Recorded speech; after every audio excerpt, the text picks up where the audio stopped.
नमस्कार, मैं हिमानी बाबा Sahib international education foundation में आपका स्वागत करती हूँ।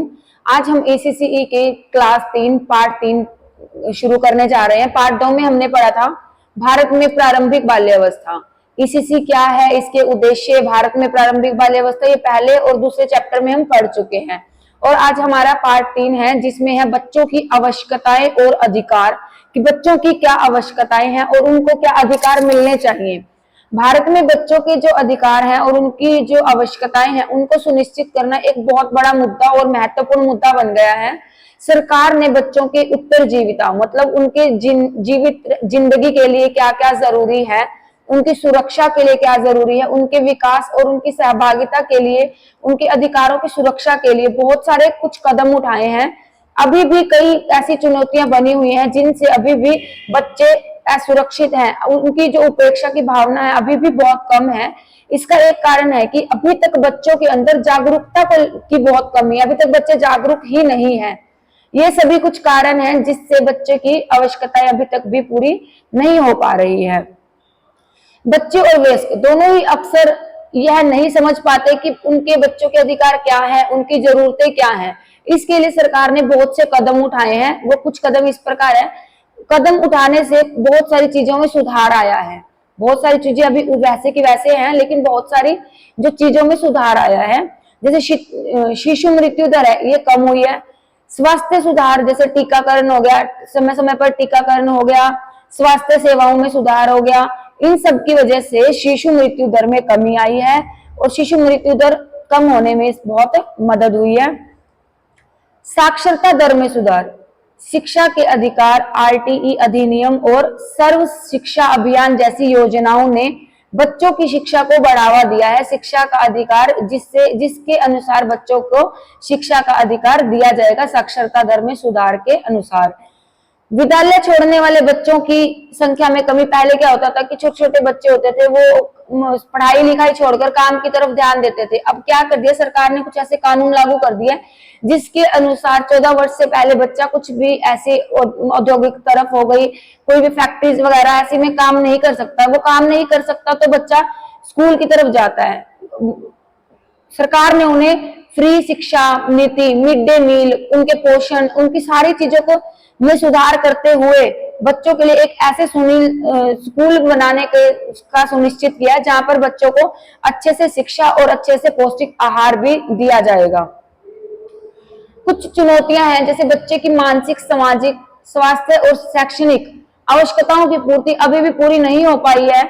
जैसे बच्चों के अधिकार और उनके प्रति समाज की जो जिम्मेवारियां हैं उसके प्रति जागरूकता में की कमी है।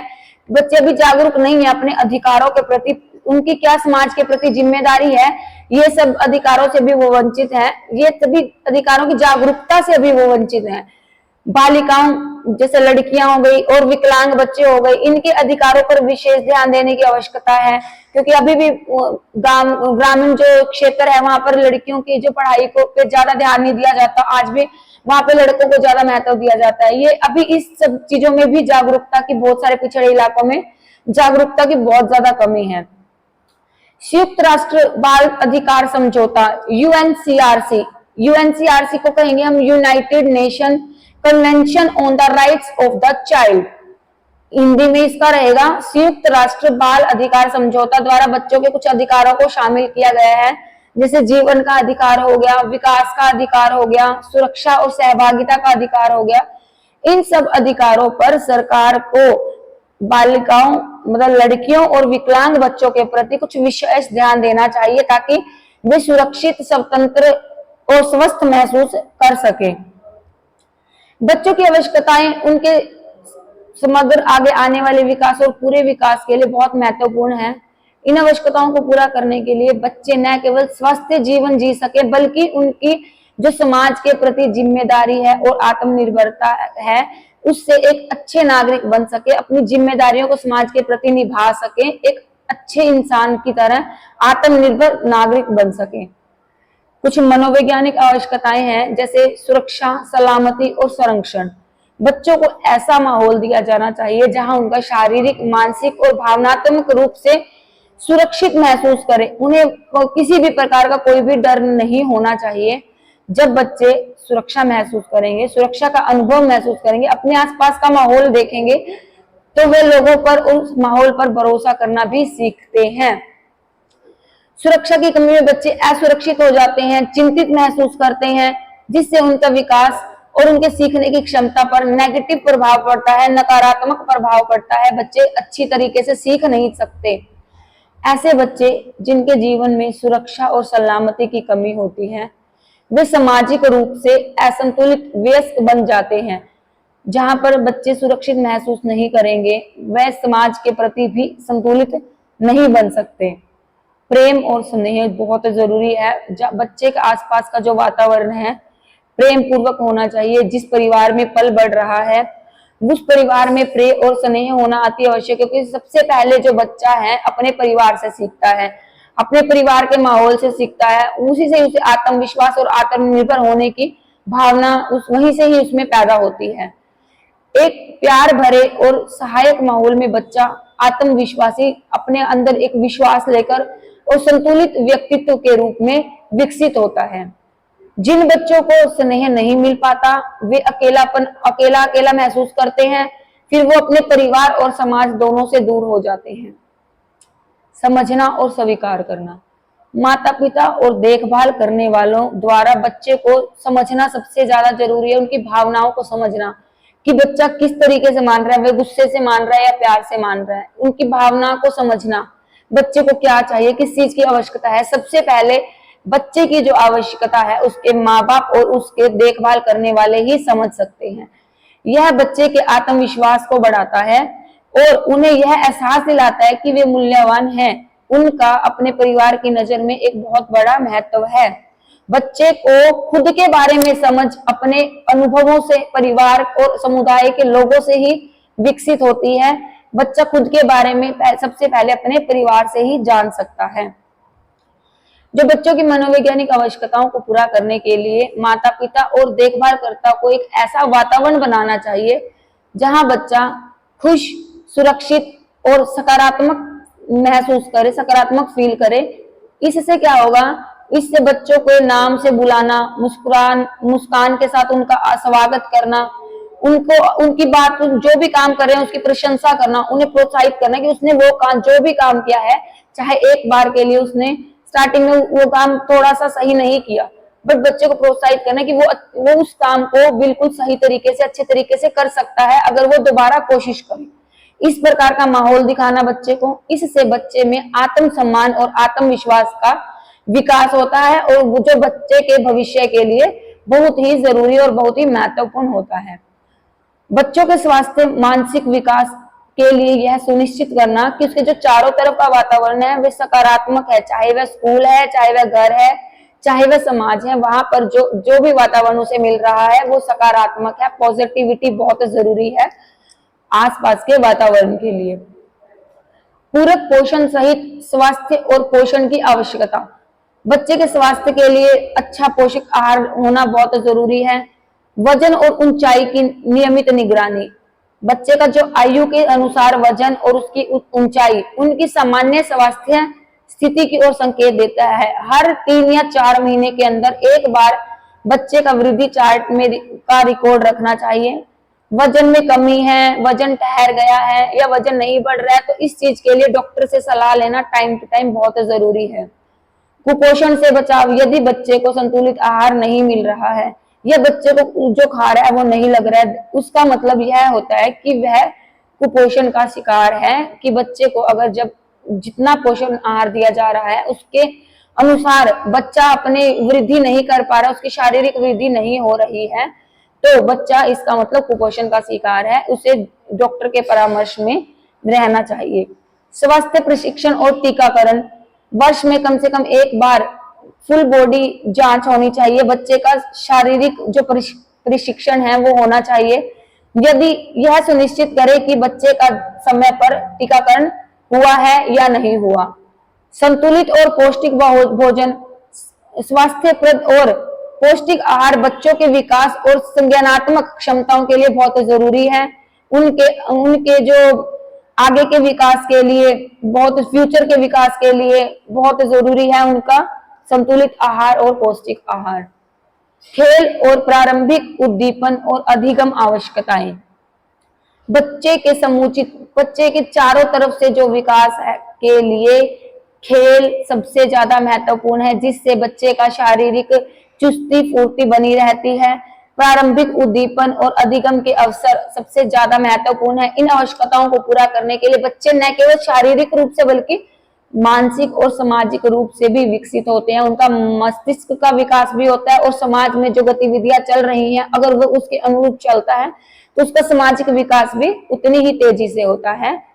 खेल उद्दीपन और अधिगम से जुड़ी जो आवश्यकताएं हैं, खेल और अन्वेषण। खेल बच्चे के संवेगों के प्रदर्शन का अवसर प्रदान करती है। यह कल्पनाशीलता, सामान्य समाधान और निर्णय क्षमता विकसित करती है। बच्चा क्या खेल रहा है उसके लिए उसको निर्णय लेना, कल्पना करना कि वो इस चीज को किस तरीके से कर सकता है, उसके बाद निर्णय लेना, ये सभी जो विकास है वो खेल के अंतर्गत आते हैं। सामाजिक कौशल का विकास।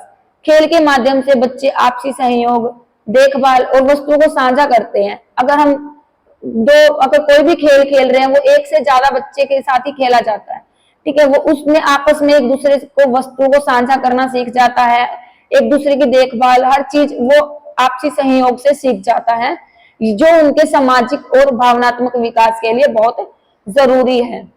प्रशंसा और प्रोत्साहन। जब भी बच्चा कुछ भी कार्य करता है, यदि उसको ऐसा वातावरण प्रदान किया जाए कि उसके कार्य को बहुत ही क्षमता और उसके कार्य को प्रोत्साहित किया जाए तो बच्चा बहुत तेजी से विकास करता है। उद्दीप्त वातावरण। बच्चे को आयु के अनुकूल गतिविधियां और अधिगम सामग्री वाले वातावरण की आवश्यकता होती है।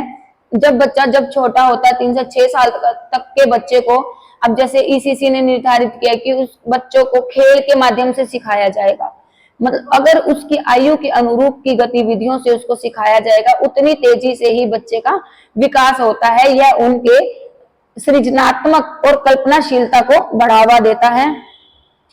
मुक्त वार्तालाप, कहानी और कविताएं। ये गतिविधियां भाषा कौशल और सृजनता और कल्पनाशीलता के विकास में अत्यधिक सहायता करती हैं। खेल का समय होना चाहिए। बच्चे का जो शारीरिक और मानसिक स्वास्थ्य है उतना ही जरूरी है जितना उसका भोजन और देखभाल। जितनी उनको खाना जरूरी है, जितना उनको देखभाल जरूरी है, उतना ही उनके लिए खेल कूद भी जरूरी है। क्योंकि बच्चा अगर खेल कूद नहीं करेगा, सारा दिन घर में पड़ा रहेगा तो वो सुस्त हो जाएगा। सुस्त होगा तो उसको बहुत सी बीमारियां लगने का डर है।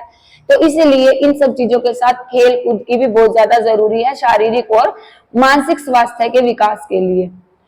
बच्चे के विकास की सभी आवश्यकताएं आपस में जुड़ी होती हैं, एक दूसरे पर निर्भर करती है। चाहे वो सामाजिक विकास है, शारीरिक विकास है, मानसिक विकास है, भौतिक विकास है, सारे विकास हैं ये बच्चों के विकास के लिए आपस में जुड़ी होती हैं। ये एक ही सिक्के के पहलू होते हैं। सभी विकास एक बराबर तरीके से अगर चलते हैं तो बच्चा बहुत अच्छे से विकास कर पाता है। खेल उद्दीपन और अधिगम के अवसर बच्चों को संतुलित और पूर्ण विकास के लिए आवश्यक होते हैं। बच्चों के क्या अधिकार हैं? संयुक्त राष्ट्र जो बाल अधिकार सम्मेलन के अनुसार बच्चों के कुछ अधिकार निर्धारित किए गए हैं। नाबालिगों के लिए सुरक्षा और देखभाल आदि के अधिकारों को मान्यता दी गई है। 18 वर्ष से कम आयु के सभी बच्चों के लिए बिना किसी भेदभाव, चाहे वो किसी जाति का है, धर्म का है, किसी भी विचार का है, कोई भी आप भाषा लिंग किसी भी तरीके का है, वो उसको न्यूनतम अधिकार और स्वतंत्रता है। बच्चों की आवश्यकताएं और बच्चों के अधिकार में अंतर्संबंध। सभी बच्चों की आवश्यकताएं समान होती हैं। सभी बच्चे एक समान तरीके से पैदा होते हैं। सभी बच्चों को खाना चाहिए, सभी बच्चों को खेलना चाहिए, सभी बच्चों को पढ़ना चाहिए। सबकी जो आवश्यकताएं होती है ना सेम होती हैं, चाहे वो सामाजिक, आर्थिक, सांस्कृतिक, भावनात्मक कोई भी आवश्यकताएं हों। उन्हें एक सुरक्षित और घरेलू वातावरण, एक अच्छा पारिवारिक जीवन, पर्याप्त भोजन, स्वास्थ्य संबंधी देखभाल और आदि सभी जो चीजें हैं उन्हें सम्मान जरूरी होती है। उनको सबका बराबर का अधिकार होता है। बच्चों की आवश्यकताएं और उनके अधिकार एक दूसरे पर निर्भर करते हैं। अधिकार बच्चों की आवश्यकताओं को पूरा करके ही हकदारी की मान्यता होती है।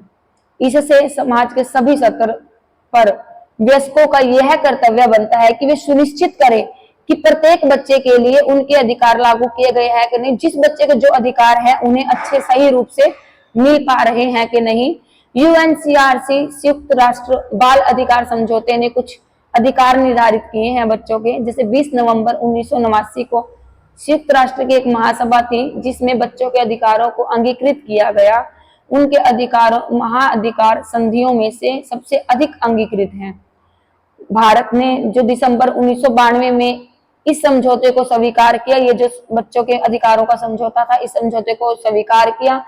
यूएनसीआरसी के 54 अनुच्छेद बच्चों को एक व्यक्ति के रूप में देखता है, जहां उनके आर्थिक, नागरिक, सामाजिक, राजनीतिक और सांस्कृतिक सभी अधिकारों का हकदार मानता है एक बच्चे को। यह समझौता बच्चे के उत्तरजीविता, सुरक्षा, विकास और सहभागिता के अधिकारों पर केंद्रित होता है। सबसे पहला है उत्तरजीविता का अधिकार, जिसके अंतर्गत आता है जीवित रहने का अधिकार, स्वास्थ्य के सर्वोत्तम मानकों की प्राप्ति, अच्छे पोषण, अच्छे जीवन सत्र का अधिकार, जन्म का अधिकार, जन्म के बाद नाम और राष्ट्रीयता के पंजीकरण का अधिकार, ये सभी अधिकार हमारी उत्तरजीविता के अंतर्गत आते हैं। सुरक्षा के अधिकार में क्या आता है कि नशीली दवाओं, बीमारियों और अक्षमताओं की से सुरक्षा, कि जो बच्चा है वो गलत दवाइयां ना खाए, नशीले पदार्थों में ना पड़े, उनको बीमारियां ना लगे, वो शोषण का शिकार न हो, उसके साथ दुर्व्यवहार न हो, अमान्यता न हो, उसे कहीं किसी भी वातावरण में अपमानजनक फील ना हो, आपातकालीन और सशक्त संघर्ष की स्थिति में उसे विशेष सुरक्षा का अधिकार, ये सभी अधिकार सुरक्षा के अंतर्गत आते हैं। सहभागिता का अधिकार, उचित सूचना तक पहुंचना, जो उन्हें सूचना मिली है उस तक पहुंचना, अपने विचारों को दूसरों के सामने अभिव्यक्त करना, अपने धार्मिकता का अधिकार है, वो किसी भी धर्म को अपना सकता है, किसी भी धर्म को छोड़ सकता है, उसको इन सब का अधिकार सहभागिता के अधिकार के अंतर्गत ही आता है। जो इन अधिकारों की समझ और संरक्षण से बच्चों का समुचित विकास संभव होता है, जो उनके बेहतर भविष्य की ओर अग्रसर करता है। बच्चों के अधिकारों की प्राप्ति हेतु जो सरकारी अधिनियम और कुछ योजनाएं बनाई गई हैं, सरकार ने हर बच्चे के अधिकार के लिए कुछ अधिनियम और योजनाएं बनाई हैं, जिनके अंतर्गत उन्हें लाभ प्राप्त होता है। जैसे समग्र शिक्षा का अभियान, यह योजना विद्यालयिक शिक्षा के सभी स्तरों के लिए समुचित और समान अवसर प्रदान करने का उद्देश्य देती है। सभी बच्चों को शिक्षा का समान अधिकार समग्र शिक्षा अभियान के अंतर्गत प्राप्त होता है। इसमें सर्व शिक्षा अभियान, राष्ट्रीय माध्यमिक शिक्षा अभियान और शिक्षक शिक्षा कार्यक्रम आदि, ये सभी जो अभियान है ये शामिल है समग्र शिक्षा अभियान के अंतर्गत। SSA के अंतर्गत मातृत्व लाभ अधिनियम 2017 के अंतर्गत क्रच, यह अधिनियम 50 या इससे अधिक कर्मचारियों वाले संस्थानों में क्रच के सुविधा सुनिश्चित करता है और बच्चों के विकास हेतु उसमें सुविधाएं प्रदान करता है। क्रच वो जिसे प्ले स्कूल भी कहा जाता है।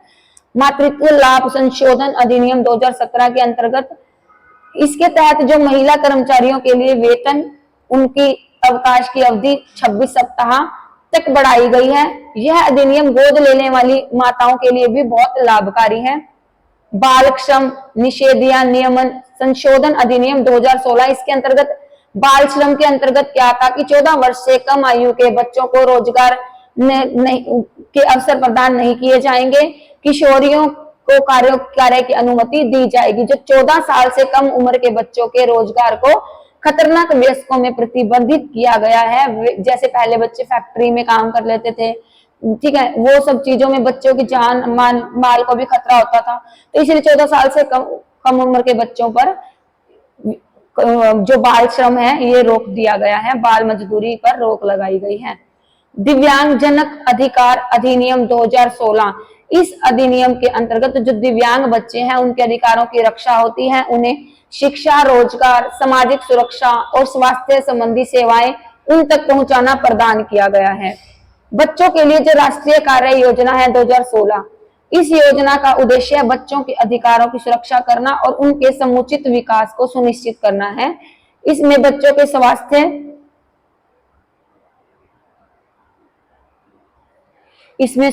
शिक्षा और सुरक्षा के क्षेत्रों पर ज्यादा जोर दिया जाता है।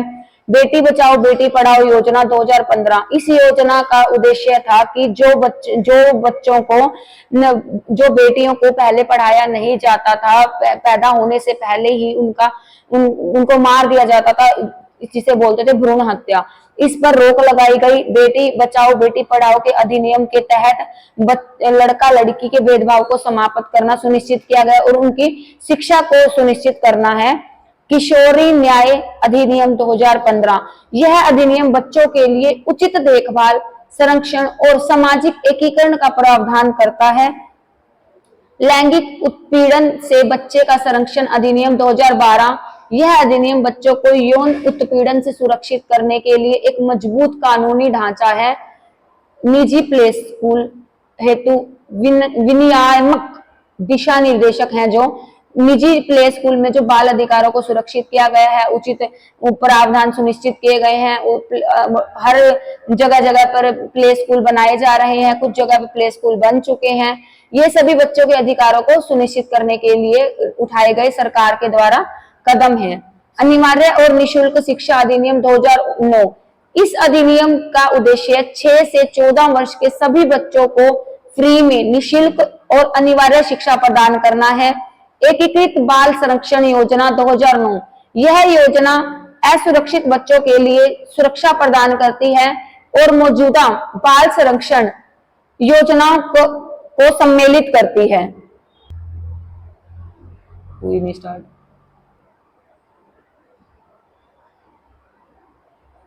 बाल विवाह निषेध अधिनियम 2006, इस अधिनियम का उद्देश्य था बाल विवाह पर रोक लगाना और पीड़ितों को सुरक्षा प्रदान करना। पहले छोटी ही उम्र में बच्चों की शादी कर दी जाती थी, जिससे उनका अभी तक शारीरिक विकास भी नहीं हो पाता था।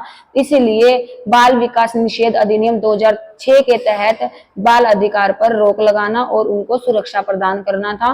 पूर्व गर्भाधान और प्रसव पूर्व निदान तकनीकी अधिनियम, यह अधिनियम कन्या भ्रूण हत्या को रोकने के लिए पहले क्या करते थे, जैसे ही गर्भवती महिला होती थी उनके 3 महीने के बाद उनके गर्भ की जांच करते थे। अगर उन्हें पता लगता था लड़की है तो वहीं पे ही वे भ्रूण की हत्या करवा देते थे। इन चीजों पर रोक लगाने के लिए जो सरकार ने अधिनियम चलाया है, पूर्व गर्भाधीन और प्रसव पूर्व निदान तकनीक अधिनियम 1994 के तहत ये सब अधिनियम है। ये सब अधिनियम के तहत ही बच्चों के जो आर्थिक विकास, सामाजिक विकास और बच्चों के संपूर्ण विकास के लिए जो कानून बनाए गए हैं, इस कानून के तहत ही बच्चों के अधिकार को सुनिश्चित किया गया है।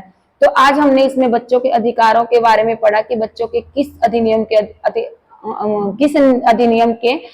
तहत बच्चों को अधिकार प्राप्त हुए हैं।